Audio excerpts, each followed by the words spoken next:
Hey guys, if you're a first time investor in Malaysia, one of the most important questions is how do I know if a property makes financial sense and worth investing my hard-earned money?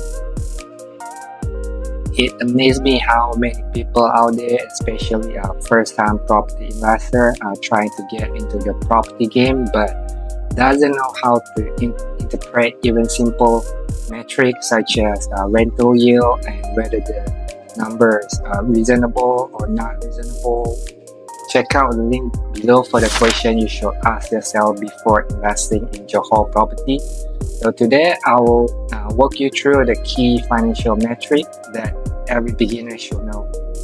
Just a quick disclaimer, these are simplified numbers I'm showing for educational purposes, targeting long-term tenant, which is different from short-term tenant or Airbnb. So do subscribe where I'll do a video on that in the future. So every property is different. So don't take this as a financial advice, just use it as a guide to understand the framework used by savvy investors.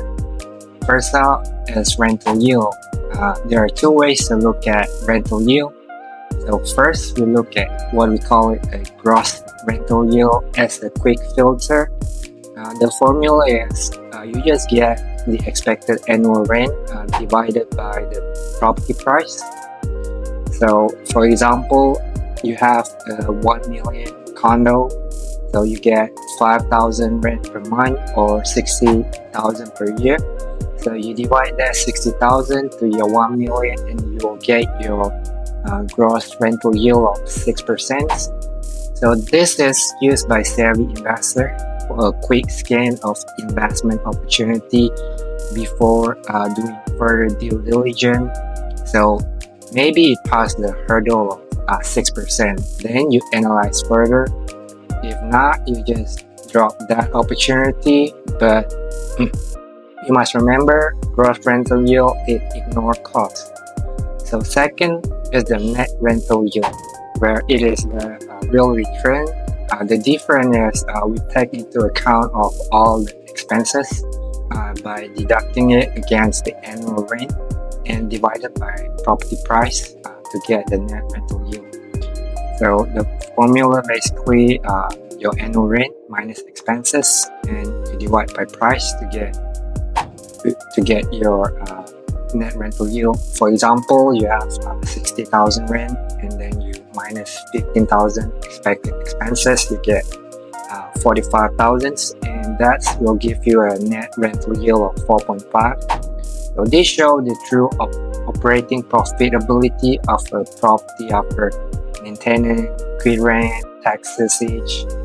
So it is used by savvy investor as a quick filter, and you can compare against fixed deposit rate. Say your fixed deposit rate is 3.5% and your net rental yield is 4.5%, then you might consider to proceed further.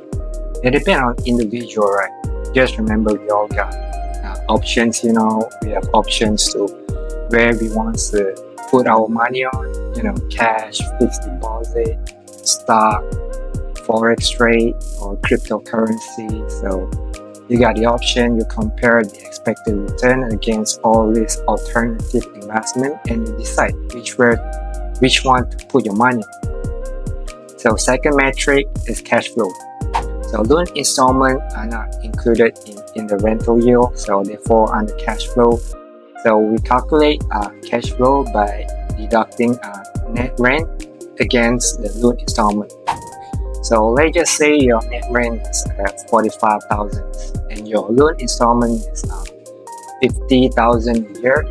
So that is a net negative cash flow of 5,000. So you can see from here, even if the rental yield look healthy, but the cash flow might be negative in the early years. But just because it incurred negative cash flow, it doesn't mean it is not a bad investment. So let me explain further and you will understand what I mean at the end of the video. So the third thing that you should know, the important metric, is the loan to value and your acquisition strategy. So loan to value It's basically is how much the bank is willing to lend to you. So for the first two properties, usually it is 90% with 10% down payment. And from the third property onward, it's the loan to value usually at 70%. So basically for a 1 million property with 90% loan margin, you will get 900,000. So that is the difference between project launches and sub-sales. For new property launch, there are normally attractive packages offered by developer, which will significantly reduce your down payment requirements to even zero. That is no money down, which is very attractive for investors as it will significantly affect your ROI. But in sub-sale, you usually need to pay a 10% down payment, that is 100,000 for a million property, plus other fees such as legal fee, agent fees, etc. So this upfront cost dramatically impact ROI. But the beauty of sub-sales is you can get a completed product and you can negotiate and find opportunity 20, 30, 40% below market price, where project new launch is usually priced at a market price. So number 4, capital appreciation. As a savvy property investor, beside rent, you want price growth. For example, properties near RTS Bukit Johor are expected to benefit from cross-border demand and narrowing of the price gap between JBCC itself against Woodland Singapore. So some say it is absurd, some optimists. For me, personally, I'm bullish on property within 500 meters to RTS Bukit Johor to at least appreciate 1 to 3% higher than the inflation rate to catch up with Singapore property price, private property price, at least 1/3 or 1/4 of the price. So you can check out the link below for what my thought on what are the key demand driver for Johor property. But always do your due diligence. Analyze supply and demand, and project detail. And lastly, ROI and IRR is a big picture. The more savvy investor, they don't just start looking at yield. They ask questions such as what are my entry costs, how much cash do I need to put upfront, including down payment and fee, what is my loan structure, interest rate, loan term, monthly payment, what is my holding period, how many years do I plan to hold this property, and questions such as what is my exit value, how much I can sell after say 10 years.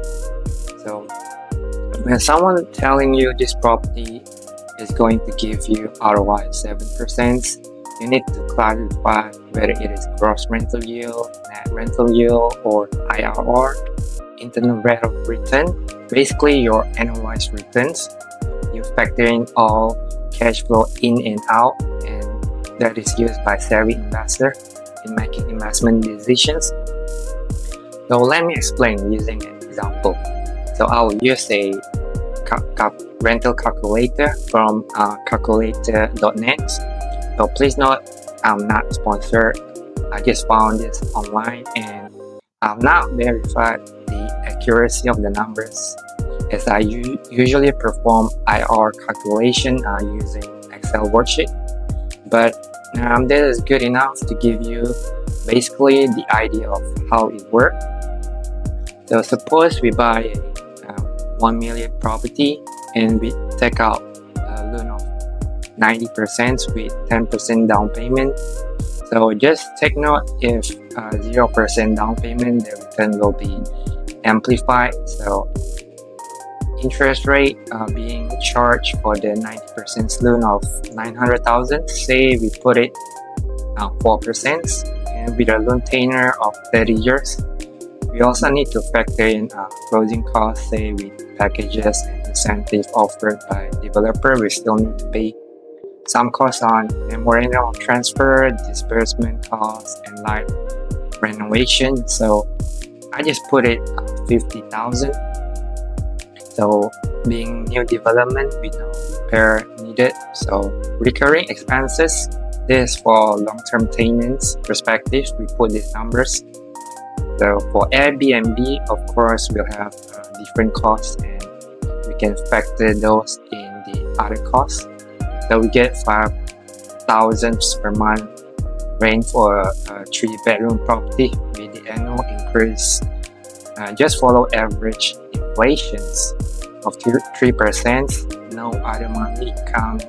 Vacancy rate is the rate where the property is not tenanted. So let's just say the property is in high demand in Johor CIQ area, so 5% vacancy rate. Management fee of 0 as we manage it ourselves.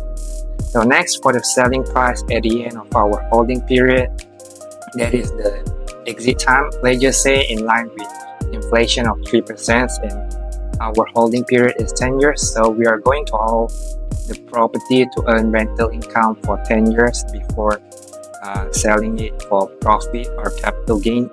So we are going to incur costs during exit, such as agency, legal fees, stamp duty, and whatnot.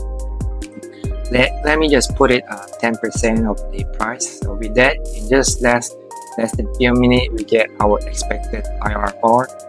So first, based on the calculation of the expected IRR or annual return, it is 12%. That is your true annualized return after considering rent, expense, and the final sale. So it seems to be a good investment opportunity, as it is significantly higher than fixed deposit rate of say 3.5%. Then as a diversified portfolio investor, you also compare against other investment opportunity to come up with your investment decisions. That is whether you want to invest or not invest. So total profit, cash on cash return. So the total profit is 362,000. That is your net gain after 10 years. Cash on cash return 241%. Your initial 150,000 cash put down payment, closing costs, that's more than double. So cap rate is 4.6%, which is reasonably healthy. So like net yield, it is based on rent versus property price. It is a very important metric for professional property manager, but I won't dive into this for first-time investor. But you notice something. In year one, the cash flow is negative of 5,000. That is because our mortgage is heavy upfront, but over time, rent increases while mortgage stays flat. So cash flow improves. By year 5, your cash flow is positive. Year 1, your IRR annual return look terrible, negative 75%, and you only manage to earn positive cash flow from year 5 onwards. So in the exit period, year 10, equity has grown and IRR stabilized at 12%. So the key takeaway is this: property investing is not about year 1 returns, it is a long-term game. Negative cash flow at the start doesn't mean it is a big investment. What matters is entry, leverage, exit timing edge. So let me demonstrate the other example. So let's just say we purchase a new launch project, 1 million property price, but 10% rebate by developer. So we got 90% loan with 0 down payment due to the rebate. The property entry price is 1 million, but I show it as 900,000. So I'll put a value appreciation slightly higher than 4%. Everything else remain. You can see our IRR improved significantly to 24%, a very attractive opportunity. This is just a simple demonstration to show you the power of leverage, the impact of initial entry costs each that savvy investor look for. So there you have it. to recap, we look at the financial metric used by savvy property investor, including gross rental yield as a quick filter, net rental yield as a true rental return. We check the cash flow to answer the questions whether rent cover loan. Next is loan to value and acquisition strategy. Entry cost matters a lot to our ROI. Capital appreciation for long-term opportunity. And lastly, I demonstrated ROI in terms of IRR, return the full picture, entry, holding, and exits. So the savvy investor always asks, how much cash do I put in at entry? How does the property carry itself during the holding period? And when I sell, what is my total return? If you find this useful, don't forget to like, share, and subscribe for more Johor property insight. And if you would like a friendly, no obligation chat about the Johor market, my WhatsApp link is below. So see you in the next video.